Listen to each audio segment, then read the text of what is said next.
Reflejo de la regulación de la temperatura, 430. Reflejo del equilibrio hídrico, 430. El hipotálamo es uno de los grupos celulares rostrales con mayor influencia sobre las funciones viscerales y el que tiene acceso directo al resto de núcleos viscerales del neuroeje. Además de su papel en la regulación de las funciones vegetativas, el hipotálamo, a través de diversos circuitos, influye sobre los ritmos circadianos, neurohormonas, funciones reproductoras, homeostasis general y conducta. Introducción. El hipotálamo es la parte del diencéfalo implicada en el control central de las funciones viscerales por medio de los sistemas vegetativo y endocrino, y la conducta afectiva o emocional, por medio del sistema límbico, Fig. 31. Aunque su principal papel es el mantenimiento de la homeostasis, el hipotálamo regula parcialmente numerosas funciones que incluyen el equilibrio hidroelectrolítico, la ingesta de alimentos, la temperatura, la presión arterial, posiblemente el mecanismo de sueño, vigilia, los ritmos circadianos y el metabolismo general del organismo. El hipotálamo, de aproximadamente 4 gramos, posee un tamaño muy pequeño en relación con el resto del encéfalo, que pesa aproximadamente de 1300 a 1400 gramos. Sin embargo, son quizás los 4 gramos más importantes de todo el organismo. En resumen, el hipotálamo influye en nuestras respuestas al medio interno y externo, Fig. 31, y es un centro vital. Límites del hipotálamo. El límite rostral del hipotálamo es la lámina terminal, una delgada membrana que se extiende ventralmente desde la comisura anterior hasta el borde rostral del quiasma óptico y representa el límite anterior del tercer ventrículo, Fig. 32/1. La lámina terminal separa el hipotálamo de los núcleos septales localizados más rostralmente. Superiormente está limitado por el surco hipotalámico, un surco superficial que separa el hipotálamo del tálamo dorsal, Fig. 32a-c. Su límite lateral está formado rostralmente por la sustancia inominada y caudalmente por el borde interno del brazo posterior de la cápsula interna, Fig. 32b, c, v, también Fig. 15-7. Medialmente está limitado por la porción inferior del tercer ventrículo. Caudalmente, el hipotálamo no posee un límite nítido, continuándose con el tegmento mesencefálico y con la sustancia gris periacueductal. Por fuera, el límite entre el hipotálamo y el mesencéfalo está representado por el borde caudal del tubérculo mamilar. Se trata de una referencia especialmente útil cuando se observa una imagen sagital de resonancia magnética en el diagnóstico de lesiones hipotalámicas. Hipotálamo e hipófisis. Inferiormente, el hipotálamo se continúa con la hipófisis localizada en la silla turca y cubierta por el diafragma sellar, por medio del infundíbulo y el tallo hipofisario, Fig. 33. El infundíbulo se localiza inmediatamente por debajo del quiasma óptico, tiene una forma de embudo, de ahí su nombre, y contiene una pequeña porción del tercer ventrículo, el receso infundibular. El infundíbulo se continúa con la hipófisis por un tallo de tejido que en ocasiones se denomina tallo hipofisario. Este tallo pasa a través de un orificio del diafragma de la silla turca. La hipófisis posee un doble origen embriológico. El lóbulo posterior, porción nerviosa o neurohipófisis, se origina como una evaginación de la superficie inferior del diencéfalo en desarrollo, Fig. 33. El lóbulo anterior, adenohipófisis, se origina como un repliegue del revestimiento ectodérmico del techo de la cavidad oral en desarrollo, el estomodeo conocido generalmente como bolsa de Rathke, Fig. 33. El origen de las porciones más pequeñas de la hipófisis, la porción tuberal y la porción intermedia también está asociado al lóbulo anterior. Con el desarrollo estas estructuras separadas se unen para formar la hipófisis del adulto, Fig. 33. Aunque la hipófisis se encuentra bien protegida en la silla turca, puede también verse afectada por una variedad de potenciales lesiones tumorales, vasculares, quirúrgicas, en esta confinada localización. Además, la extensión del tallo hipofisario y del infundíbulo a través del diafragma sellar representa una relación vulnerable. Por ejemplo, un traumatismo craneal puede dar lugar a un desgarro del tallo y al posible desarrollo de una diabetes insípida. Divisiones del hipotálamo. El hipotálamo se puede dividir en el área preóptica y en las zonas lateral, medial y periventricular, Fig. 34. El área preóptica es una región de transición que se extiende en sentido rostral, pasando por fuera de la lámina terminal, para continuarse con las estructuras. Derecho de autor 2014. Elsevier España, S.L. reservados todos los derechos 417. Sistemas. MEDK3, y vegetativo, visceromotor. In lomo. Menor que endocrino, humoral. Figura 30, 1. Interrelaciones entre los sistemas vegetativo, endocrino y límbico. Los tres sistemas el límbico externo hallan bajo el control del hipotálamo. Somatomotor, fornix precomisural. Comisura antenor. Lámina terminal. Fomix poscomisural. Adhesio intertalámica surco-hipotalámico. Quiasma óptico tubérculo mamilar. Columna del fomix nudeos septales surco-hipotalámico zona periventricular área hipotalámica. Fornix. Núcleo dorsomedial del hipotálamo. Área hipotalámica medial núcleo ventromedial tercer ventrículo. Fascículo mamilo la lamica. Fomix. Núcleo posterior. Área hipotalámica lateral núcleo mamilar lateral figura 30, 2. Visión medio-sagital, A, del encéfalo que destaca las estructuras hipotalámicas. Secciones transversales del hipotálamo a través de las regiones preóptica, B tuberal, C, y mamilar, D teñidas con una técnica paramielina. B de Aines de Neuroanatomy, An Atlas of Structures, Sections, and Systems, 8. Aed. Baltimore, Lippincott Williams Wilkins, 2012. Infundíbulo. Ventrículo lateral área preóptica lateral. Área preóptica. Tracto óptico. Comisura antenor. Supraóptico. Nudeos. Núdeo arcuato eminencia media núcleo mamilar mecial. Del telencéfalo basal. Caudales al área preóptica se localizan las otras tres zonas. La delgada zona periventricular es la más interna y es subyacente a las células ependimarias que recubren el tercer ventrículo. La zona medial se localiza por fuera de la zona periventricular, y una línea trazada desde el fornix poscomisural hasta el fascículo mamilotalámico la separa de la zona lateral, Fig. 30, 4. Área preóptica. El área preóptica, aunque funcionalmente parte del hipotálamo y del diencéfalo, deriva embriológicamente del telencéfalo. Esta área está constituida principalmente por los núcleos preópticos medial y lateral, Fig. 30, 4.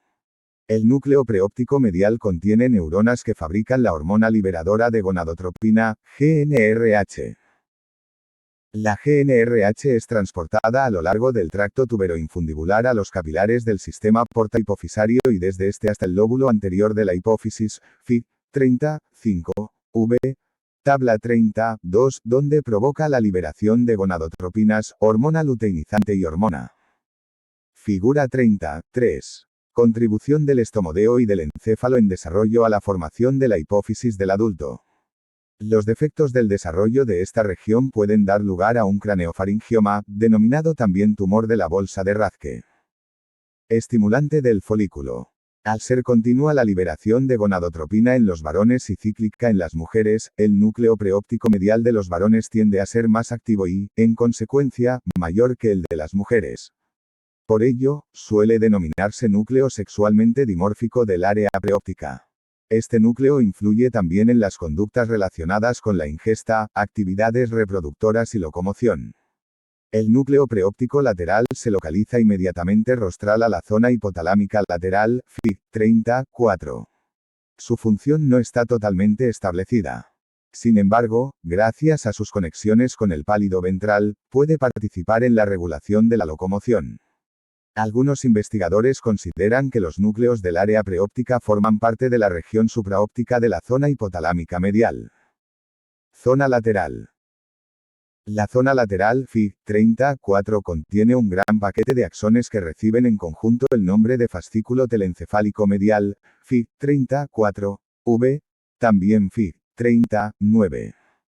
Este haz difuso de fibras atraviesa la zona hipotalámica lateral e interconecta el hipotálamo con áreas rostrales, como los núcleos septales, y con regiones caudales, como la formación reticular del tronco del encéfalo. La zona hipotalámica lateral comprende una gran población difusa de neuronas, llamada habitualmente área hipotalámica lateral, así como agrupaciones más pequeñas de células localizadas en sus porciones anteriores, ventrales. Estos últimos grupos celulares incluyen el núcleo hipotalámico lateral y los núcleos tuberales. El núcleo hipotalámico lateral es una agregación laxa de células relativamente grandes que se extiende a lo largo de toda la longitud rostrocaudal de la zona hipotalámica lateral. Este núcleo constituye un centro del apetito. La estimulación de este núcleo en animales de laboratorio promueve una conducta de alimentación, su destrucción atenúa esta conducta, y el animal pierde peso, tabla 30.1. Los núcleos tuberales constan de pequeñas agrupaciones de neuronas, cada una formada por células pequeñas, pálidas y multipolares. Algunas neuronas tuberales proyectan a través del tracto tuberoinfundibular y, por tanto, pueden transportar hormonas liberadoras al sistema porta-hipofisario. Otras envían una proyección histaminérgica al cerebelo que puede estar implicada en la regulación de la actividad motora. Zona medial. La zona medial es una región de gran celularidad constituida por numerosos núcleos individuales, FIX. 30.4 y 30.5. Se divide en tres regiones, la región supraóptica quiasmática, la región tuberal y la región mamilar, Fig. 30.4. Figura 30.4. Representación esquemática del hipotálamo en el plano axial, horizontal, que muestra sus diferentes zonas y regiones. Cara interior de idiencotalo en desarrollo infundíbulo. Tuber nereum receso infundibular. Quiasma óptico. Estomodeo. Postenoa. Infundíbulo porción tuberal tallo hipofisario bolsa de Rathke lámina terminal. Fornix poscomisural zona lateral. Fascículo telencefálico medial. Fascículo mamilotalámico. Zona lateral. Núdeo preóptico medial. Érea preóptica. Núcleo preóptico lateral J región supraóptica zona periventricular. Tuberal tercer ventrículo. Mamilar. Fornix. FO con acento agudo MLX precomisural. Comisura anterior. Núdeo preóptico media. Lámina terminal. Núcleo antenor, V. Núcleo supraóptico núcleo supraquiasmóptico, o miasma óptico. Arteria. Hipotisana superior. Sinusoides vena porta. Lóbulo antenor de la hipófisis. Venas hipotisanas ada el seno cavernoso fornix poscomisural. Núcleo paraventricular. Núcleo dorsomedial.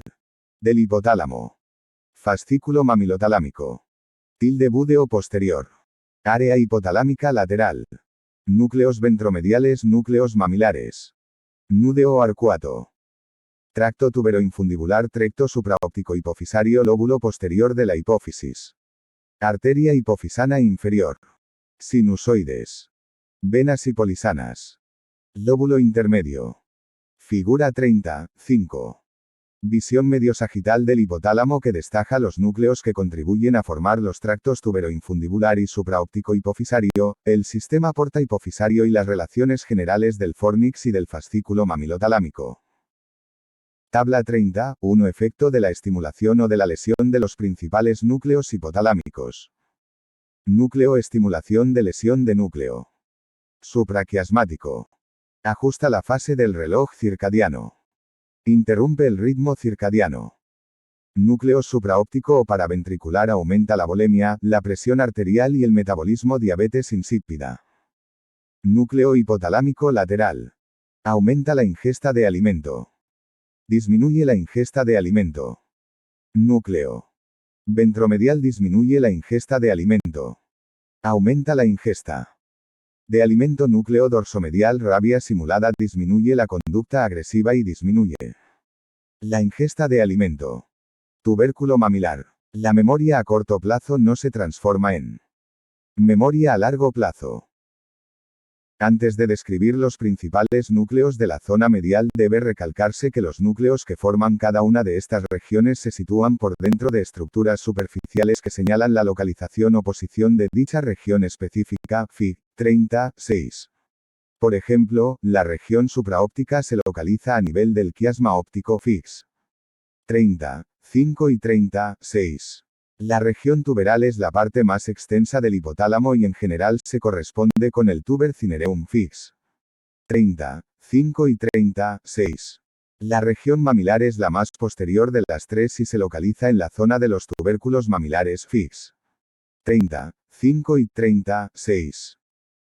La región supraóptica contiene 4 núcleos, los núcleos supraóptico, paraventricular, supraquiasmático y anterior, Fig. 30, 5.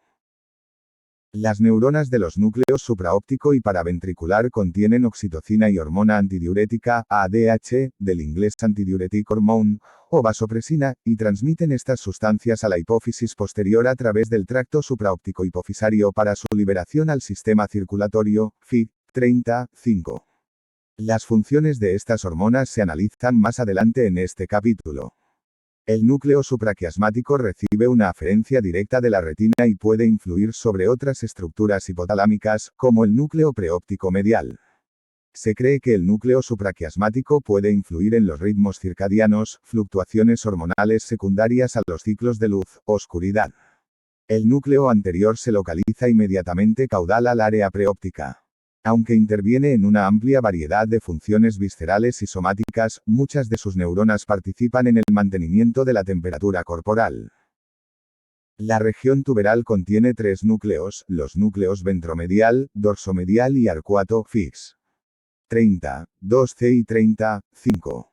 Se considera que el núcleo ventromedial, uno de los mayores y mejor definidos de los núcleos hipotalámicos, es el centro de la saciedad.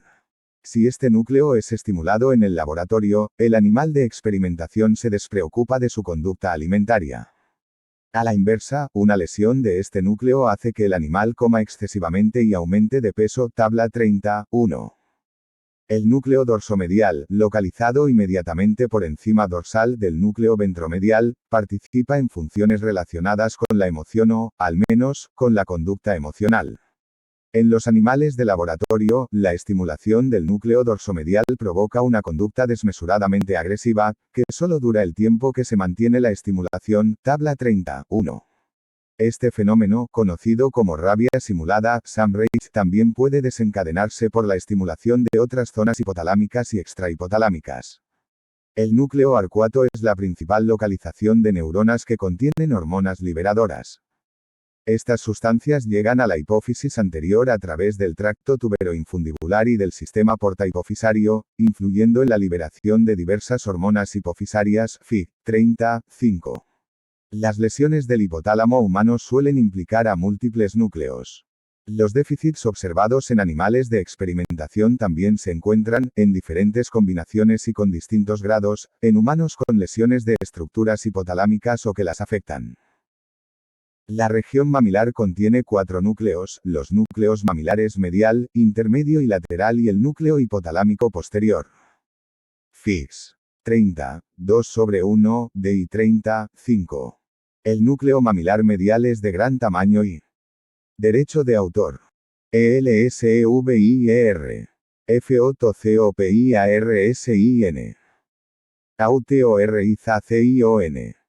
ESUN. DLITO. Figura 30, 6. Cara inferior del cerebro que muestra las estructuras externas que se corresponden con la localización de las 3 regiones internas que en conjunto constituyen la zona hipotalámica medial. Cada una de las regiones tiene sus propios núcleos, compárese con las Fix. 30, 4 y 30, 5. La región interna se muestra entre paréntesis bajo la denominación de la estructura externa correspondiente. Está especialmente bien desarrollado en el ser humano. Representa el principal punto de terminación de los axones del fornix poscomisural, que se originan principalmente a partir del subículo del complejo del hipocampo. El núcleo mamilar medial es también el origen de axones que se dirigen al núcleo anterior del tálamo dorsal como fascículo mamilotalámico, Fig. 30, 5, V. También Fig. 30, 8. Esta última vía representa una parte importante del sistema límbico. Los núcleos mamilares intermedio y lateral, mucho más pequeños, se localizan por fuera del núcleo mamilar medial. El núcleo mamilar lateral recibe aferencias de la zona medial de la formación reticular mesencefálica a través del pedúnculo mamilar, V. Fig. 30, 9. El conocimiento de la función de los núcleos mamilares procede de observaciones experimentales y clínicas. Por ejemplo, las lesiones de los tubérculos mamilares tienden a impedir la retención de la memoria recién adquirida, de modo que la memoria inmediata o memoria a corto plazo no se transforma en memoria a largo plazo. Tabla 30, 1.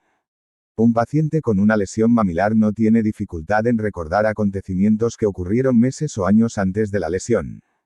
Sin embargo, la memoria de los acontecimientos ocurridos después de la misma está limitada a un tiempo breve, período de minutos, y no se crea una memoria a largo plazo.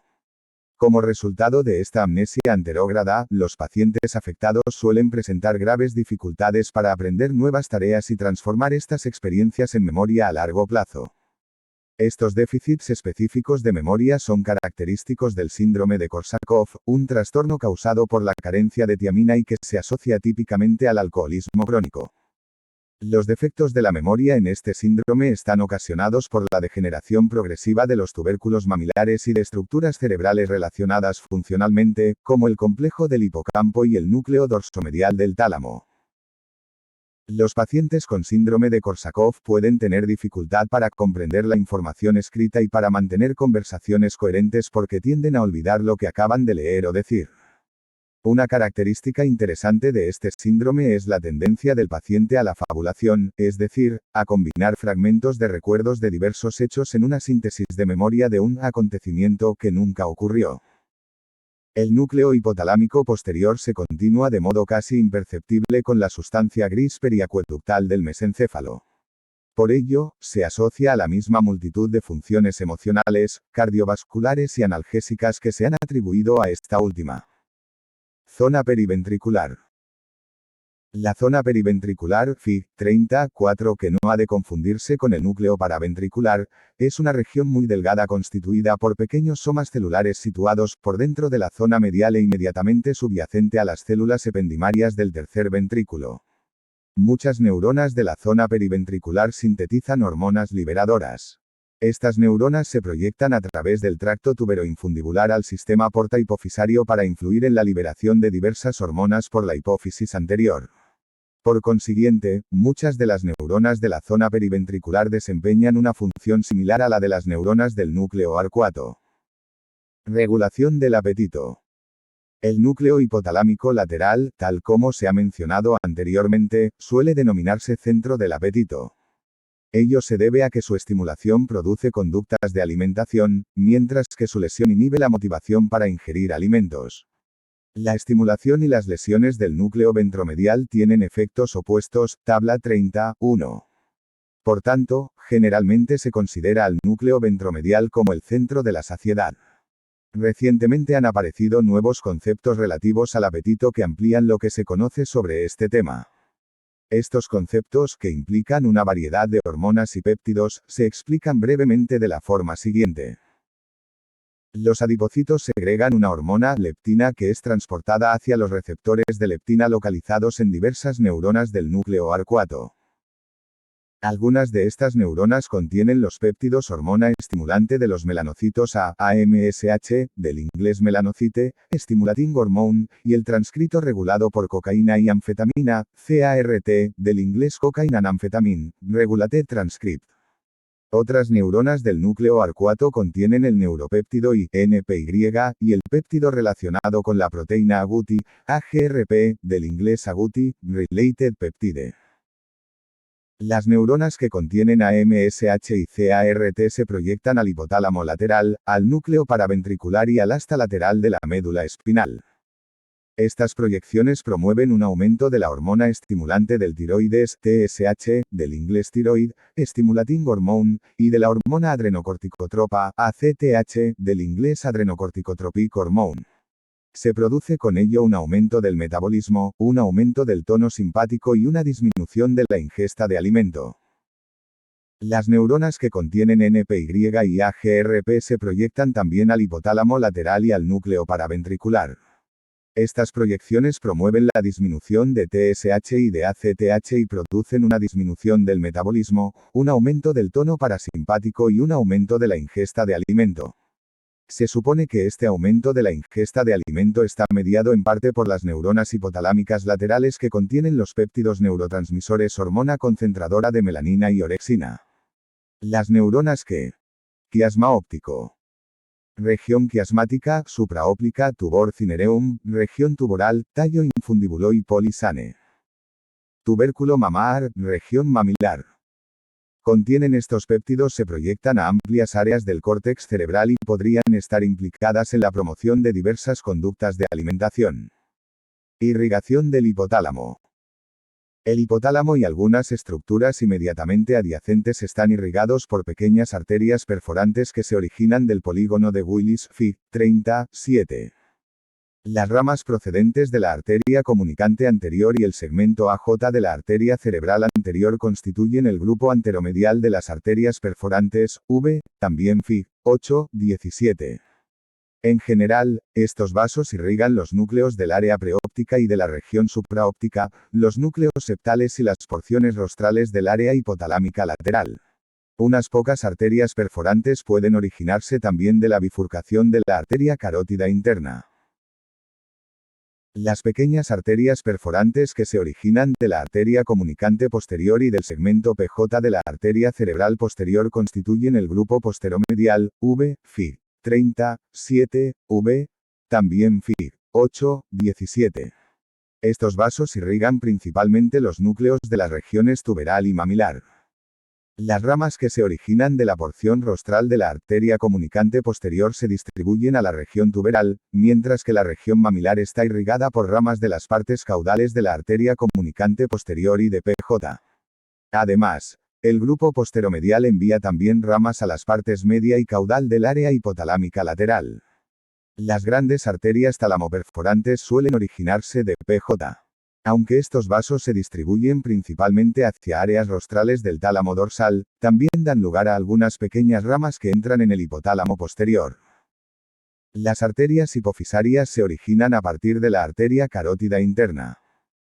Las ramas inferiores se originan de la porción cavernosa de este gran vaso, mientras que las ramas superiores, Fig. 35, lo hacen de la porción cerebral supraclinoidea de la carótida interna. Aunque pequeños, estos vasos son una fuente importante de la irrigación arterial a la hipófisis, Fig. 35. Fibras aferentes al hipotálamo. El hipotálamo se conecta con diversas regiones, como el hipocampo, la amígdala, el tegmento del tronco del encéfalo, diversos núcleos talámicos, núcleos septales e incluso áreas neocorticales tales como el córtex infralímbico y cingular. Con muy pocas excepciones, estas conexiones son recíprocas. Las siguientes relaciones de entrada y salida del hipotálamo son las más importantes. Fornix. El fornix se origina a partir de las neuronas del subículo y del hipocampo, dos componentes del complejo del hipocampo, y representa la mayor aferencia que llega al hipotálamo, Fig. 35 y 39. A medida que el fornix se aproxima a la comisura anterior se divide en un pequeño haz precomisural, derivado en gran parte del hipocampo, y un gran haz postcomisural, que se origina principalmente en el subículo.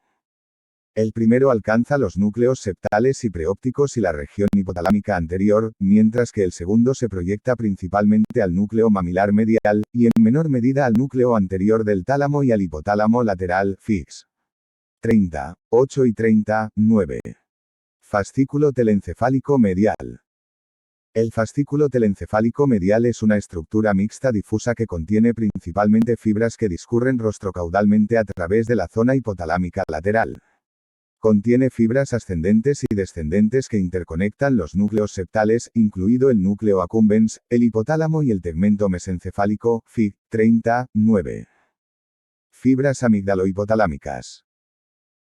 Desde el complejo amigdalino se proyectan dos sistemas principales de fibras aferentes al hipotálamo, la estría terminal, filogenéticamente antigua, y un haz mixto, más moderno denominado vía amigdalo-fuga ventral, Fig. 39. La estría terminal se origina en la porción corticomedial de la amígdala y termina en los núcleos septales, área preóptica y zona hipotalámica medial, Fig. 39. Este haz, que acompaña a la vena terminal en la unión del núcleo caudado con el tálamo, sigue la forma arqueada del primero y, por tanto, adopta un trayecto similar al del Fornix Fig 39. La vía amigdalófuga ventral se origina en la porción vasolateral del complejo amigdalino y pasa rostromedialmente bajo el núcleo lenticular y a través del área de la sustancia inominada, para entrar en el hipotálamo Fig 39. Los axones de esta vía terminan principalmente en la zona hipotalámica lateral y en los núcleos septales y preópticos. Este fascículo también contiene fibras que viajan del hipotálamo a la amígdala. Otras fibras aferentes. El pedúnculo mamilar es un haz difuso de fibras que se origina en las porciones mediales de la formación reticular mesencefálica y termina principalmente en el núcleo mamilar lateral. Algunos de sus axones se introducen en el fascículo telencefálico medial y se proyectan a los núcleos septales. El núcleo dorsomedial del tálamo da origen a las fibras tálamo-hipotalámicas que siguen un trayecto anterior, ventral, para introducirse en el hipotálamo lateral. La única proyección neocortical directa al hipotálamo se origina del córtex prefrontal. Esta proyección cortico-hipotalámica es poco densa y termina principalmente en el área hipotalámica lateral. Tal como se ha mencionado anteriormente, el núcleo supraquiasmático recibe una proyección de la retina que está implicada en los ritmos conductuales y en los ciclos de luz, oscuridad. Estas fibras retinohipotalámicas surgen como axones directos del quiasma óptico o como colaterales de fibras retinogeniculadas. Fibras eferentes del hipotálamo. Las diversas subdivisiones del hipotálamo tienen proyecciones difusas hacia numerosas regiones distribuidas por todo el neuroeje. Aquí solo se resumen las principales. Una generalización de utilidad práctica es que la mayoría de las estructuras que se proyectan al hipotálamo reciben una entrada recíproca de este. Por ejemplo, el hipotálamo recibe una proyección amigdalo-hipotalámica y da origen a fibras. Figura 37. Irrigación del hipotálamo. Arteria comunicante anterior. Arteria cerebral y anterior 1 hay arteria cerebral media, arteria coroidea anterior, arteria comunicante. Posterior tracto óptico. Cuerpo geniculado lateral. Pulvinar. Arteria estriada medial. Quiasma óptico y nervio óptico, artena oftálmica. Arteria carótida interna. Infundíbulo. Tubérculo mamilar. Arteria talamogeniculada. PPJ, arteria cerebral posterior. Derecho de autor. ELSEVIER. FOTCOPIARSIN. AUTORIZACION. ESUN. DELITO. Hipotálamo-amigdalinas. Para facilitar su análisis dividimos las vías eferentes según se dirijan a estructuras prosencefálicas, ascendentes, o a estructuras del tronco del encéfalo y médula espinal, descendentes. Proyecciones ascendentes. El fascículo mamilar se origina como un haz bien definido en el núcleo mamilar medial Fig. 30, 8 y 39. Sigue en dirección posterior dorsal durante un corto trayecto y luego se bifurca en el fascículo mamilotalámico y el fascículo mamilotegmental, Fig. 38. El primero se proyecta al núcleo anterior del tálamo y es un componente importante del circuito de Papez, V, Cap. 31. El segundo, descrito más adelante, se incurva en sentido caudal y se distribuye a los núcleos tegmentales de la formación reticular mesencefálica, una conexión por tanto recíproca al pedúnculo mamilar. Las fibras hipotálamo-talámicas parten principalmente del área preóptica lateral y se proyectan al núcleo dorsomedial del tálamo. El hipotálamo se proyecta también al núcleo amigdalino, fibras hipotálamo-amigdalinas, a través de la estría terminal y de la vía amigdalófuga ventral. Estas fibras proceden de diversos núcleos hipotalámicos y se proyectan principalmente a los núcleos corticomediales del complejo amigdalino. Proyecciones descendentes. Existen 4 proyecciones descendentes principales desde el hipotálamo. Estas incluyen las fibras hipotálamo-espinales e hipotálamo-vulvares, el fascículo longitudinal posterior, dorsal, y el fascículo mamilotegmental, Fig. 30, 8 y 39.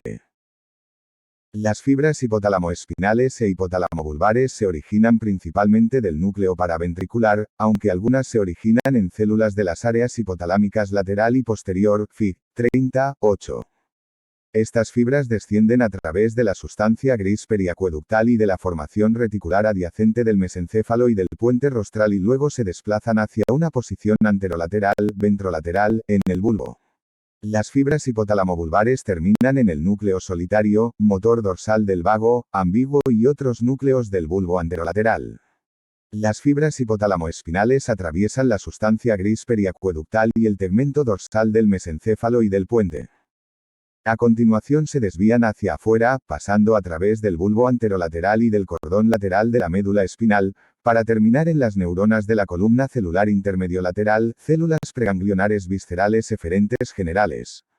Las fibras hipotálamo-bulbares e hipotálamo-espinales establecen una unión esencial y directa entre el hipotálamo y los núcleos vegetativos del bulbo y de la médula espinal. Las lesiones del bulbo anterolateral pueden interrumpir estas fibras. Aunque el efecto funcional de la destrucción de las fibras hipotálamo-bulbares no se conoce bien, la lesión de las fibras hipotálamo-espinales da lugar a una pérdida de la inervación simpática en el lado ipsilateral tanto de la cara y del cráneo, causando un síndrome de Horner, como del cuerpo. El fascículo longitudinal posterior, dorsal, se origina en los núcleos de la zona hipotalámica medial, mientras que las fibras del fascículo mamilotegmental parten del núcleo mamilar medial fix. 30, 8 y 30, 9. Las fibras de estas vías descienden a través de la sustancia gris periacueductal y terminan fundamentalmente en ella. El fascículo mamilotegmental, al estar situado más ventralmente, también finaliza en las neuronas de los núcleos tegmental posterior, dorsal, y tegmental anterior ventral, situados en la sustancia gris periacueductal del mesencéfalo caudal, Fig. 30, 9. Algunas neuronas de esta región actúan, al menos en parte, como relevos hacia áreas viscerales del tronco del encéfalo, como el núcleo solitario y el núcleo motor dorsal del vago. Por consiguiente, los fascículos longitudinal posterior y mamilotegmental suelen ser considerados como vías relativamente cortas que influyen indirectamente sobre los núcleos vegetativos del tronco del encéfalo.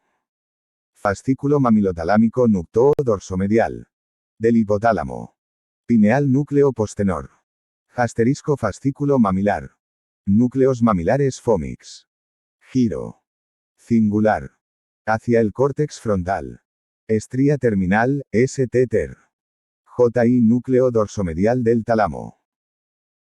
Palo de diamantes N barra baja y con acento agudo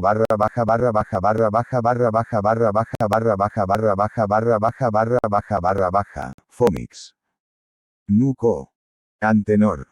Dol tálamo. Fómix precomisural. Comisura anterior. Núcleos soplales, fómix poscomisural. Núcleo paraventricular, núcleo preóptico medial, núcleo anterior. Quiasma óptico. Nervio óptico. Núcleo ventromedial. Núcleo arcuato con piojo amigdalino, fascículo longitudinal posterior y fascículo mamilotegmental. Subculo del complejo. Del hipocampo, fibras hipotálamo-bulbares e hipotálamo-espinales. Figura 30, 8. Visión medio-sagital del hipotálamo que destaca las aferencias del complejo amigdalino y del hipocampo.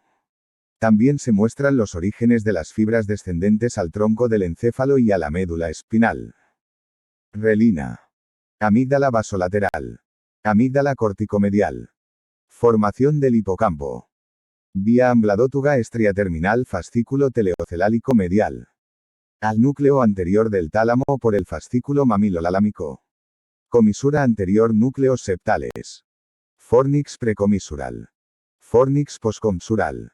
A. Los núcleos preóptico. Supraóptico. Supraquiasmático, fascículo telencetálico medial. Al. Tegmento del tronco del encéfalo, a núcleos tegmental, central superior. Motor dorsal del vago, solitario, núcleo ambiguo, bulbo ventrolateral, columna celular intermediolateral, tercer ventrículo. D. Nudeos tegmental, del reit, central superior, parabraquial, locus cerúleo, sustancia gris penacueductal. Tegmento mesencefálico y del puente, formación reticular. Clave de colores para los núcleos N preóptico medial y lateral, R. Columna del tema. N supraóptico S. N. Supraquiasmático núcleos. Periventriculares N paraventricular N arcuato. N. Dorsomedial N posterior. Zona medial. Núcleo anterior. N. Ventromedial. Núcleos subcralos. Fase, mamiloforácico. Núcleos laterales. N. Tuberomamiar. N. Mamilar lateral. N. Mamilar medial figura 30, 9. Representación esquemática de las conexiones hipotalámicas tal como se observan en el plano axial o horizontal. Obsérvese la distribución de las fibras de la vía amigdalófuga ventral, el fornix precomisural y el fornix poscomisural, y la estría terminal. Las flechas con doble punta relacionadas con la amígdala y la formación del hipocampo indican que las conexiones entre estas estructuras y el hipotálamo viajan en ambas direcciones. Clave de colore asterisco para las zonas y regiones. _J zona periventricular J región supraóptica _J región tuberal _J región mamilar _J zona lateral derecho de autor. ELSEVIER. FOTCOPIARSIN.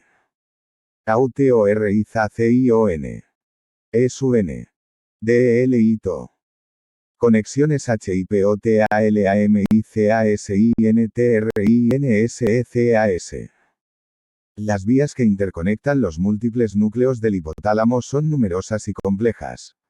Solo consideramos aquí dos vías especialmente importantes, el tracto supraóptico hipofisario y el tracto tuberoinfundibular. Ambos unen el hipotálamo con la hipófisis, Fig. 35. Tracto supraóptico hipofisario. La hipófisis posterior libera dos hormonas, la oxitocina y la hormona antidiurética, ADH, vasopresina, tabla 30, 2. Estas hormonas son sintetizadas por las neuronas de gran tamaño, magnocelulares, de los núcleos supraóptico y paraventricular. Son transportadas a la hipófisis posterior a través de sus axones, que forman el tracto supraóptico hipofisario. En la hipófisis posterior son almacenadas en terminales axónicos especializados, en ocasiones denominados cuerpos de Ring, que las liberan en respuesta a la llegada de potenciales de acción desde el soma neuronal. La actividad de estas neuronas hipotalámicas y, por tanto, la liberación de las hormonas están reguladas por estímulos específicos. Una vez liberadas, las hormonas entran en un plexo capilar localizado en la hipófisis posterior y son conducidas a la circulación general por las venas hipofisarias. Las neuronas que contienen oxitocina liberan esta hormona durante el coito, la succión del pezón y los períodos de mayor concentración de estrógeno. La liberación de oxitocina induce la contracción del músculo liso del útero y de las células mioepiteliales de la glándula mamaria. El efecto de la oxitocina sobre el útero es crítico durante y después del parto. Con frecuencia se administra una forma sintética de oxitocina para acelerarlo. Después del nacimiento del niño la oxitocina continúa siendo importante. Durante la lactancia, por ejemplo, la succión ejercida por el niño hace que se libere oxitocina de la hipófisis posterior, hormona que, a su vez, determina la contracción de las células mioepiteliales de las glándulas mamarias, con la consiguiente expulsión de leche. La oxitocina liberada durante la lactancia tiene también efectos beneficiosos sobre el útero puerperal. Específicamente, las contracciones de la musculatura uterina producida por la oxitocina ayudan a que este órgano vuelva a adquirir, de modo gradual, su forma y tamaño originales. Las neuronas que contienen la hormona antidiurética, ADH, vasopresina, tabla 30, 2, se encuentran influidas principalmente por las fluctuaciones de la osmolaridad de la sangre. La concentración relativa de cloruro de sodio en el plasma es normalmente de unos 300 mOSM. Esta osmolaridad depende en gran parte de la cantidad de agua retenida en el organismo. Cabe señalar que, en el proceso de conservación de la homeostasis del equilibrio hidrosalino, durante el día se producen pequeñas variaciones normales de la osmolaridad de la sangre. Estas desviaciones actúan como estímulo que influye en la liberación de ADH por la hipófisis posterior. Dado que estos estímulos se producen constantemente, las neuronas que contienen ADH, a diferencia de las que contienen oxitocina, se encuentran tónicamente activas. Por tanto, se producen múltiples liberaciones de pequeñas cantidades de ADH a lo largo del día. Cuando la osmolaridad de la sangre es elevada se ve facilitada la liberación de ADH por la hipófisis posterior. Tras pasar a la circulación general, la ADH ejerce un efecto fundamental sobre los riñones. Específicamente, esta hormona provoca en los túbulos colectores un aumento de la reabsorción de agua de la orina en formación, devolviéndola al sistema circulatorio. El agua reabsorbida sirve para diluir la sangre, con lo que disminuye la osmolaridad de la sangre. Sin embargo, como consecuencia, la orina se vuelve más concentrada. Por tanto, disminuye la diuresis y la orina producida tiene un color más oscuro. Cuando la osmolaridad de la sangre es baja se inhibe la liberación de ADH por la hipófisis posterior. Por consiguiente, la cantidad de ADH en la circulación general disminuye. Como respuesta, los túbulos colectores de los riñones reducen la reabsorción de agua de la orina en formación. Por ello permanece agua en la orina y no es devuelta al sistema circulatorio. El efecto es un aumento de la concentración de la sangre, lo que incrementa su osmolaridad. Por tanto, hay también una mayor diuresis, con una orina de color pálido, diluida. Las lesiones del núcleo supraóptico o paraventricular o del tracto supraóptico hipofisario producen un síndrome conocido como diabetes insípida, que se caracteriza por poliuria, aumento de la cantidad de orina eliminada, y polidipsia, aumento del consumo de agua, tabla 30.1. Este trastorno se debe a un déficit de la ADH circulante. Es interesante señalar que el etanol produce una disminución de la liberación de ADH por la hipófisis posterior. Por ello, el consumo de bebidas alcohólicas tiende a producir una diuresis copiosa y la consiguiente deshidratación y sed. La principal función de la ADH vasopresina es contribuir al mantenimiento normal de la osmolaridad de la sangre y de la presión arterial. Normalmente, la ADH aumenta la presión arterial al incrementar la volemia, volumen de sangre. Sin embargo, la ADH a elevadas concentraciones producirá la contracción del músculo liso vascular, lo que también puede causar un aumento de la presión arterial. En este sentido, su liberación por la hipófisis posterior suele darse en situaciones en las que resultaría beneficioso un aumento. Tabla 30, 2 hormonas liberadoras hipotalámicas y hormonas hipofisarias sobre las que influyen. Núcleo hormona liberadora hormona hipofisaria núcleo preóptico. Medial. Hormona liberadora de gonadotropina. Hormona liberadora de tirotropina. Hormona liberadora de corticotropina. Hormona inhibidora de la liberación de la hormona del crecimiento, somatostatina. Geonadotropinas. Tirotropina. Corticotropina. Inhibe la liberación de la hormona del crecimiento. Núcleo anterior hormona inhibidora de la liberación de la hormona del crecimiento, somatostatina, inhibe la liberación de la hormona del crecimiento núcleo supraóptico. Hormona liberadora de corticotropina. Oxitocina y hormona antidiurética, vasopresina, corticotropina. Núcleo paraventricular. Hormona liberadora de tirotropina. Hormona liberadora de corticotropina. Hormona liberadora de la hormona del crecimiento. Hormona inhibidora de la liberación de la hormona del crecimiento, somatostatina. Oxitocina y hormona antidiurética, vasopresina. Tirotropina. Corticotropina. Hormona del crecimiento. Inhibe la liberación de la hormona del crecimiento. Núcleo ventromedial hormona liberadora de la hormona del crecimiento núcleo dorsomedial hormona liberadora de la hormona del crecimiento. Hormona liberadora de tirotropina. Hormona del crecimiento tirotropina. Núcleo arcuato hormona liberadora de gonadotropina hormona liberadora de la hormona del crecimiento. Hormona inhibidora de la liberación de prolactina, dopamina, geonadotropinas. Hormona del crecimiento inhibición de la prolactina. Zona hipotalámica lateral. Hormona liberadora de tirotropina. Hormona liberadora de la hormona del crecimiento. Hormona inhibidora de la liberación de la hormona del crecimiento, somatostatina, tirotropina. Hormona del crecimiento. Inhibe la liberación de la hormona del crecimiento. De la presión arterial. Por ejemplo, la hipotensión que acompaña a una hipovolemia, disminución del volumen de sangre, representa un estímulo que favorece la liberación de ADH. Como resultado, se produce una vasoconstricción arterial y aumenta la presión arterial. En consecuencia, el estado hipotensivo mejora parcialmente. Tracto tuberoinfundibular. La mayor parte de aferencias que llegan a la hipófisis a través del tracto tuberoinfundibular proceden de las neuronas de pequeño tamaño, parvocelulares, localizadas en el núcleo arcuato y en la zona periventricular. Las neuronas de los núcleos paraventricular, supraquiasmático, tuberal y preóptico medial también contribuyen a formar este tracto, Fig. 35. Estos axones transportan diversas hormonas liberadoras a la eminencia media, la superficie más inferior del área tuberal, y al infundíbulo de la hipófisis, tabla 32. A continuación las sustancias son vertidas a un plexo primario de capilares fenestrados sinusoides desde el que viajan por las venas porta hasta un plexo secundario de capilares fenestrados situado en la hipófisis, Fig. 35.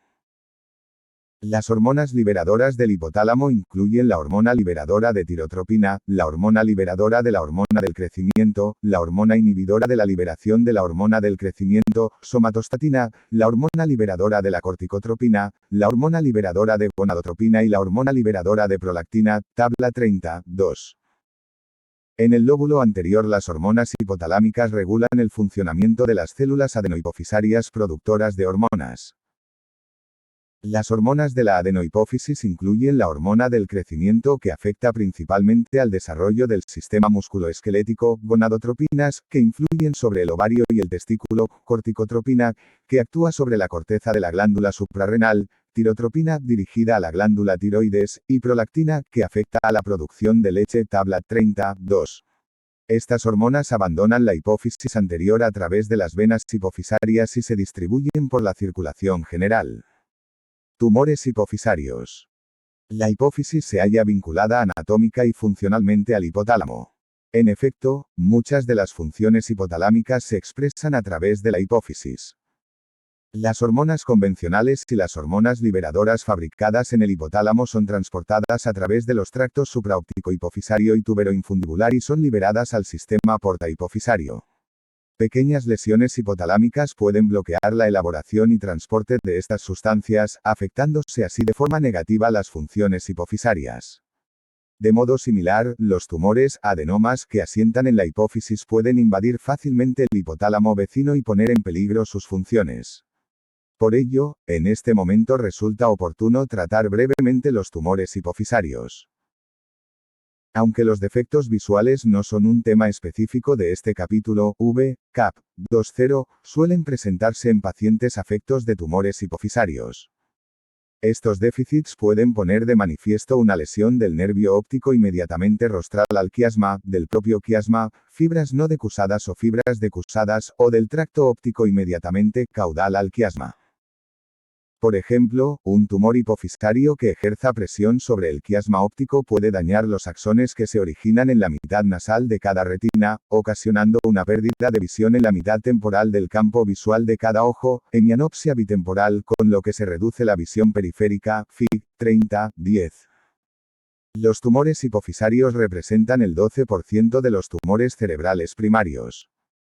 En los estudios necrópsicos la presencia total de adenomas hipofisarios descubiertos casualmente, no diagnosticados, ha oscilado entre el 22,5% y el 3,2%, en función del grosor de sección de la hipófisis.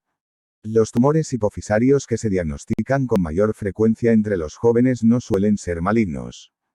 Por su parte, los adenomas casuales se detectan generalmente en la quinta, sexta y séptima década de vida. Los tumores hipofisarios se pueden clasificar según sus características secretoras, tamaño, o capacidad invasiva. Los tumores secretores producen en exceso una o más hormonas hipofisarias, la prolactina es. Figura 30-10. Debido a que el quiasma óptico se localiza directamente por encima de la silla turca, las lesiones hipofisarias suelen ocasionar diferentes alteraciones visuales, dependiendo de las porciones dañadas de las estructuras ópticas. Por ejemplo, un tumor hipofisario que comprime la región de la línea media del quiasma óptico produce una pérdida de visión de las porciones temporales de ambos campos visuales, es decir, una hemianopsia bitemporal.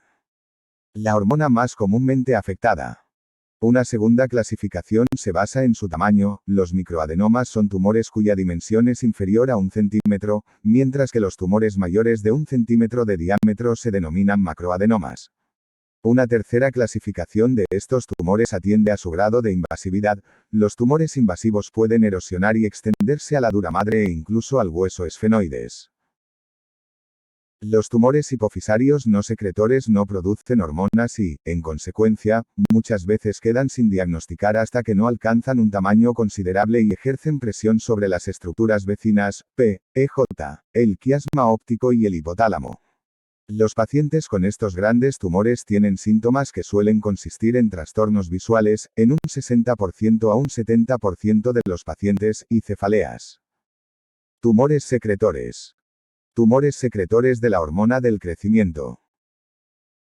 En condiciones normales, la liberación de la hormona del crecimiento se ve estimulada por la hormona liberadora de la hormona del crecimiento, GHRH, e inhibida por la hormona inhibidora de la liberación de la hormona del crecimiento, GHRIH, ambas controladas por el hipotálamo, Fi30-1L4. Estos factores actúan sobre las células somatotropas hipofisarias, una de las células acidófilas de la hipófisis anterior, regulando la liberación de la hormona del crecimiento, que potencialmente puede actuar sobre todos los tejidos del organismo.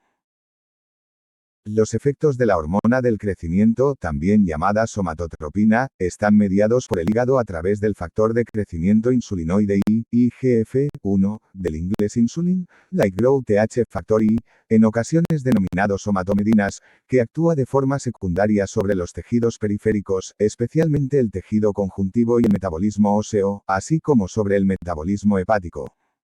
Mientras que la somatotropina puede promover el crecimiento y el metabolismo de la grasa e inhibir la captación de glucosa, unas concentraciones excesivas pueden dar lugar a diabetes mellitus. En clínica, los tumores secretores hipofisarios también suelen denominarse tumores hormonalmente activos o hipersecretores. Las manifestaciones clínicas de un tumor secretor se deben a los efectos. Derecho de autor. ELSEVIER. FOTCOPIARSIN. AUTORIZACION. ESUN. DELITO. SNC. Hipotálamo GHRF. Menor que más. GHRIH. Paréntesis que abre, coma, paréntesis que cierra. Hipófisis anterior. Hormona del crecimiento. Somatomedmas. Y tejidos periféricos. B. Figura 30, 11. Vía de las hormonas del crecimiento desde el hipotálamo hasta la hipófisis anterior, A, y un ejemplo de gigantismo consecuencia de la hiperproducción de la hormona del crecimiento, B. La estatura normal del varón adulto, derecha, es de 1,8 metros, el paciente, izquierda, tenía 2,3 metros de estatura, calzaba unos zapatos de la talla 52 y su palma de la mano medía 30 centímetros desde la punta del meñique hasta la punta del pulgar con la mano extendida. De la actividad biológica de la hormona hipofisaria específica que se produce en exceso. En los casos de hiperproducción de hormona del crecimiento, si ésta se produce antes del cierre de las placas epifisarias de los huesos largos, los pacientes experimentan un crecimiento descontrolado de su estatura que se conoce como gigantismo, Fi30-1IB. Sus músculos pueden ser de gran tamaño, pero en realidad son bastante débiles porque contienen mayor cantidad de tejido conjuntivo que de fibras musculares.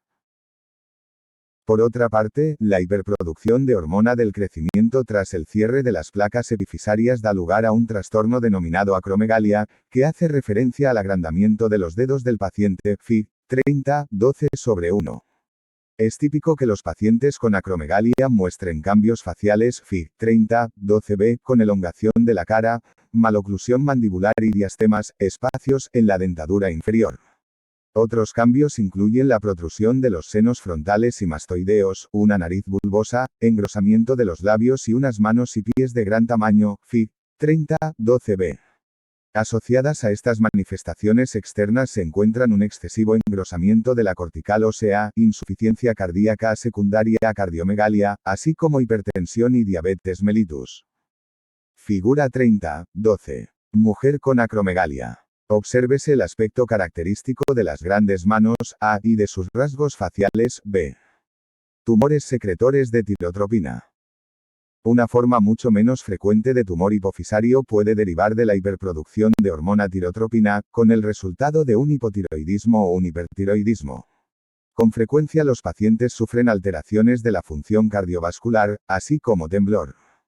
Al progresar estos tumores pueden aparecer síntomas como cefaleas, trastornos visuales y disfunción de los nervios craneales paraselares, es decir, los nervios 3, IV y B. Esta disfunción de los nervios craneales suele afectar en primer lugar al nervio abducens, seguida de la del nervio oculomotor y troclear, a medida que el tumor va creciendo hacia afuera.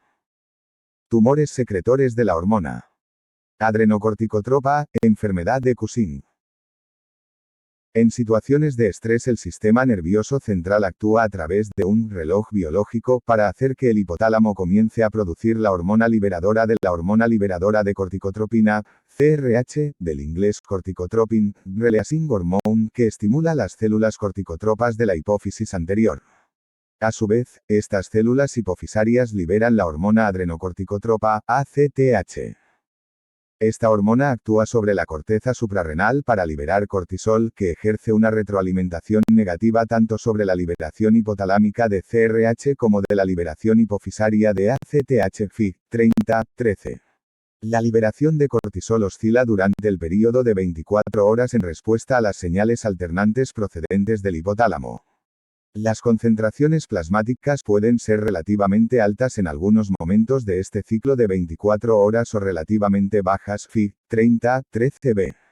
En consecuencia, para determinar la concentración de cortisol en sangre se deben tener en cuenta el momento y las circunstancias bajo las que se obtienen las muestras.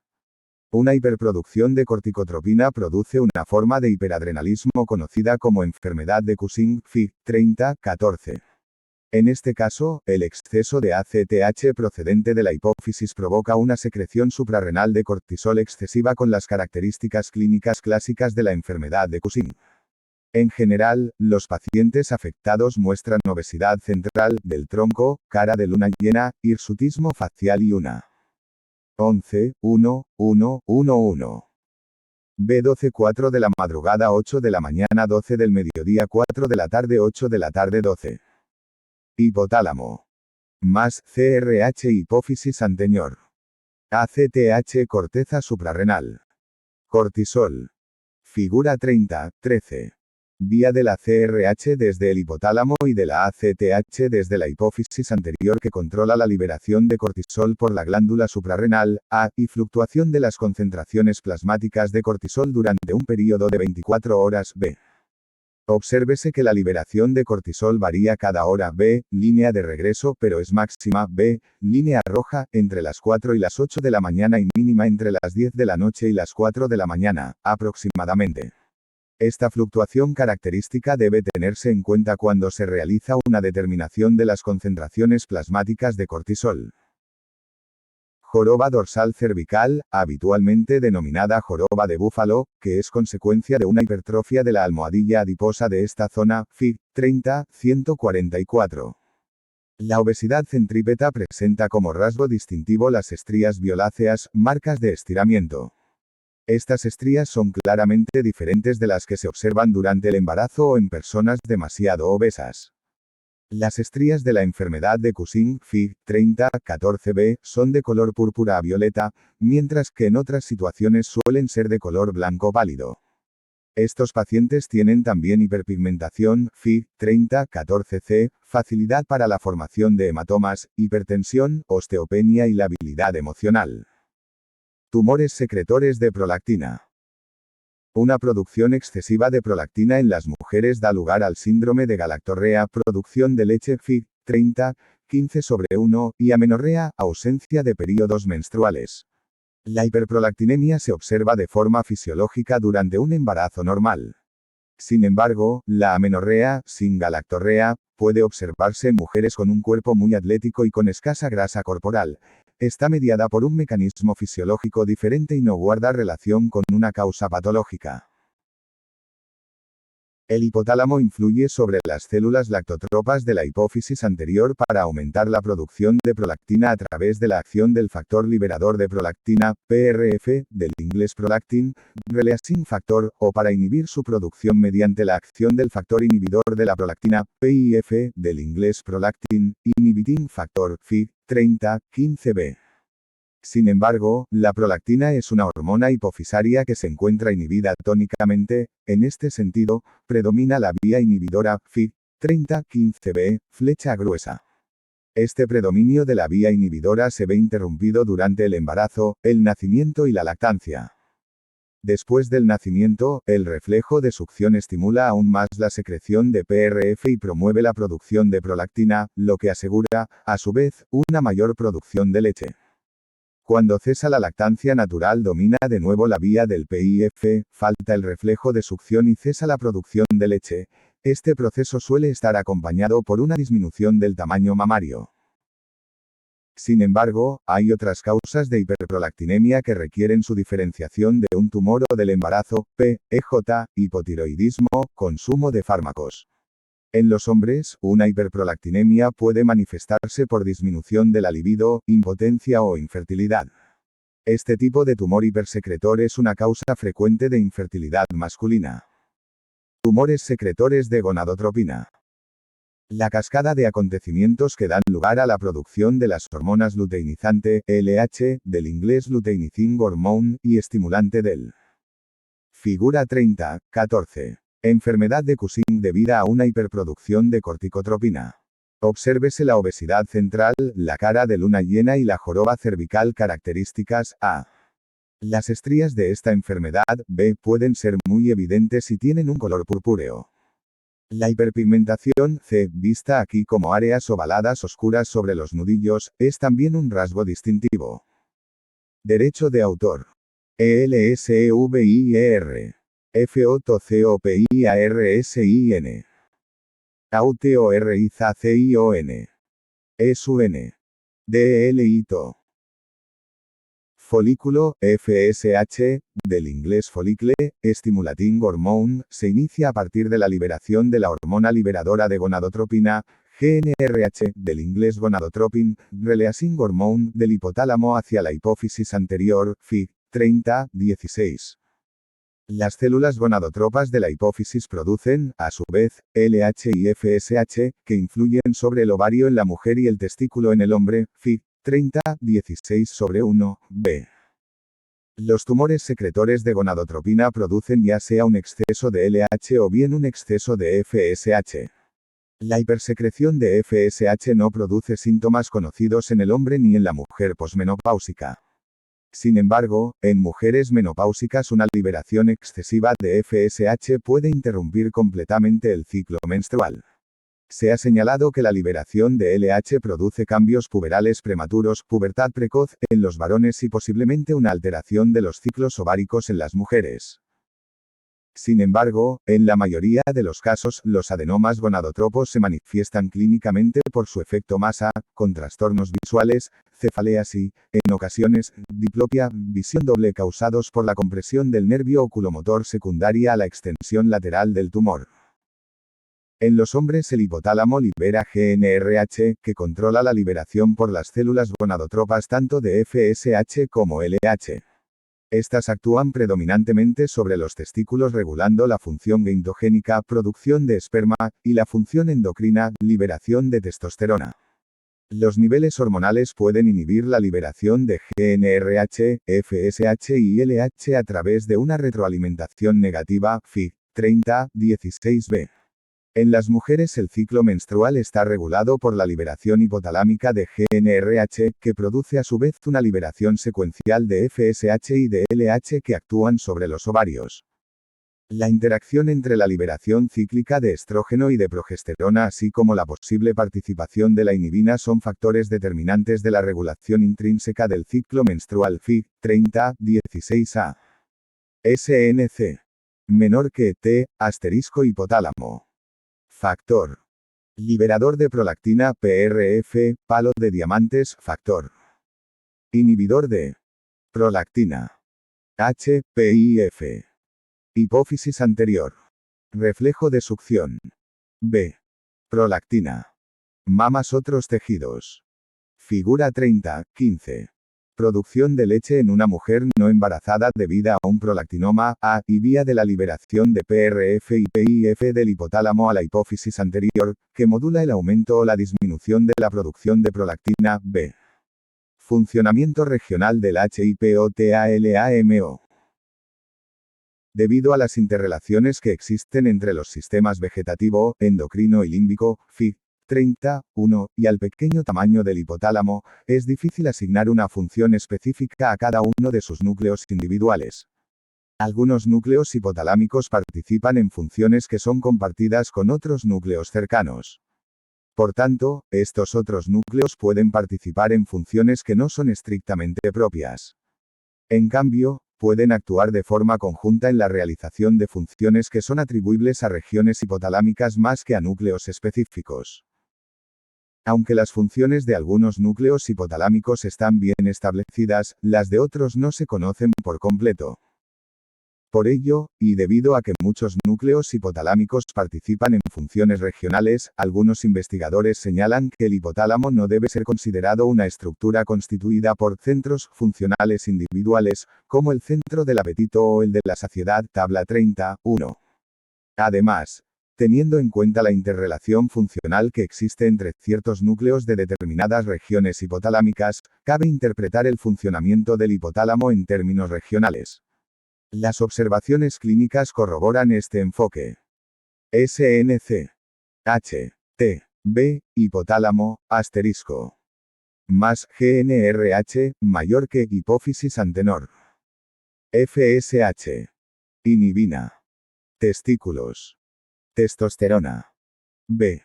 Túbulo seminal Ro célula de Leydig. Función endogenca, función endocrina. Figura 30, 16. Vía de la liberación de GNRH del hipotálamo y posterior liberación de FSH y LH por la hipófisis anterior en la mujer, A, y en el hombre, B.